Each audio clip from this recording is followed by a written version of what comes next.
All right, let's dive into something that can feel, well, a little bit like the Wild West. Modern dating.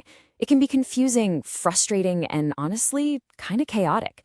So today, we're putting together a field guide to help make sense of it all. I mean, have you ever found yourself just staring at your phone, completely baffled by an emoji, or agonizing over how long it took someone to text back? Yeah, you are definitely not alone.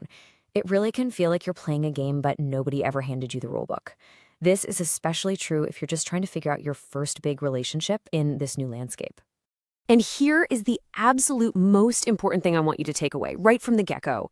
If you're finding all of this confusing, it's not some personal failing, it's not you. The entire world of how we meet and connect with people has been turned on its head. So the struggles you're feeling, they're a product of this new system. So where does all this confusion even start? Well, our first stop is the place where most modern connections begin. And, let's be honest, often where they fall apart. Right on our phones. Let's break down why digital communication can be just so draining. I mean, just look at this. It's night and day, right? It really wasn't that long ago that getting to know someone meant actual conversations. You could hear the tone of their voice, you could see the look on their face. Now we're trying to build entire connections through little text bubbles and emojis, which leaves so much room for misinterpretation. And this leads to some very real and very common frustrations. If you're new to the dating world, it can be just soul-crushing when someone you're having a great conversation with just, poof, disappears. That's ghosting. Or what about dry texting? You're pouring your heart out and you get back K? It feels like talking to a brick wall. And scene zoning, where you see they read it and then just nothing. It's basically a perfect recipe for anxiety. This right here, this is the question that lives rent-free in so many of our heads. We burn an incredible amount of mental energy trying to decode these tiny digital breadcrumbs that, in reality, probably mean nothing. But without clear communication, our brains just spin out trying to fill in the gaps. It is completely exhausting. Okay, so it's not just the texting that's tripping us up. Let's talk about the very design of dating apps. On the surface, having endless options seems like a great thing, right? Well, it turns out, maybe not so much. Think about it. With just a few swipes, you have instant access to hundreds, sometimes even thousands of potential partners. Your dating pool isn't just your town or your group of friends anymore, it feels infinite. But this creates a really specific and tricky psychological effect. And here's the problem in a nutshell. Psychologists actually have a name for this. It's called the paradox of choice. We think we want more options, but when we have too many, our brains get overwhelmed. It can lead to this decision paralysis, where we're so scared of making the wrong choice that we just don't choose. Or if we do choose someone, we're less happy with them because there's this little voice in the back of our head wondering if someone even better is just one more swipe away. So what's the bottom line here? When there's this constant feeling that a better option is always just around the corner, people become less willing to actually invest in the person right in front of them. It can make connections and even entire relationships feel totally disposable. Which leads us right into our third major challenge, this huge unspoken pressure that surrounds modern dating.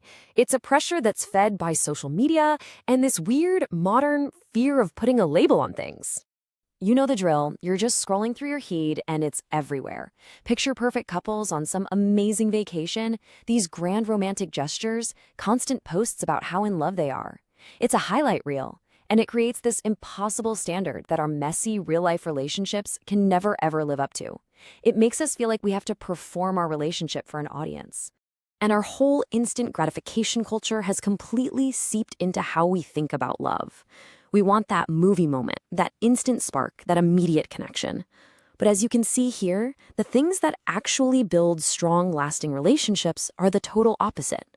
They can't be rushed. They need time, patience, and real, genuine understanding. So what do you get when you mix a fear of commitment with a total lack of clear communication? Well, you get the situationship. It's that confusing gray area. You know you're more than friends, but you're not really a couple? Because the expectations are completely undefined. It's the perfect breeding ground for confusion, anxiety, and a lot of the time, hurt feelings. Okay, so we've laid out the problems and, wow, it sounds a little bleak, I know, but here is the good news. You're not just a passenger on this crazy ride. You can absolutely take the wheel. Let's talk about how you can navigate all this with confidence. And this right here requires a huge mental shift. The goal is not to learn how to play the game better. It's about deciding not to play that game at all.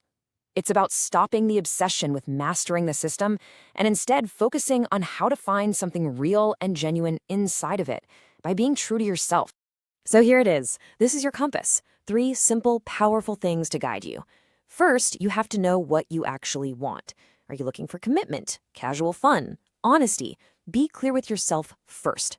Second, communicate your boundaries. This is your superpower against all that anxiety we talked about.